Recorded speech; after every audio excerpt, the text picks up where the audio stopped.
ఏమంటే పర్సనల్ గా నేను రియలైజ్ ఏంటంటే అన్నట్టుగా కొన్ని అంటే ఇప్పుడున్న సినిమాలు ఇప్పుడున్న ట్రెండ్ వేరే అంటే డెఫినెట్లీ ఒక ఒక క్యారెక్టర్ ఏదైనా చిన్నదైనా పెద్దదైనా ఇంపాక్ట్ఫుల్ గా ఉండాలి లేదా అనేది చూస్తున్నాను. అందరు సినిమాలు అందరూ యాక్ట్ చేస్తున్నారు. ఇంపాక్ట్ నేను స్టార్ట్ చేసినప్పుడు లేదు.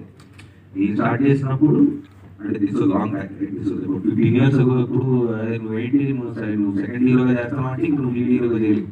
నువ్వు టీవీలోకి వెళ్ళావంటే ఇంక నువ్వు సినిమాలో చేయలేవు. నువ్వు సపోర్టింగ్ క్యారెక్టర్ చేసావంటే ఇంక నువ్వు అయిపోయి వంట చెప్పావని చెప్పాను. బట్ నాకు ఎక్కడో ఎందుకు నా క్యారెక్టర్ బాగుంటే సినిమాలు చూస్తారు కదా నాకు అప్పుడే అనిపించింది. సో డెఫినెట్గా ఇప్పుడు కూడా అనిపిస్తుంది. కాకపోతే కొన్ని మధ్యలో కొన్ని బిస్కెట్లు తగిలి అదేంటంటే నా వర్క్ నేను మర్చిపోవడం వల్ల లేదంటే అదే సర్వైవల్ గురించి చేయాలి మన బాబు అని నాకు నేను చెప్పుకోవడం వల్ల కొన్ని పుల్లార్ సినిమాలు చేశాను. బట్ ఇప్పుడు ఆ తప్పు జరగదు. ఎందుకంటే అప్పుడు నాకు తెలియదు అంటే నేను అనుకోను నన్ను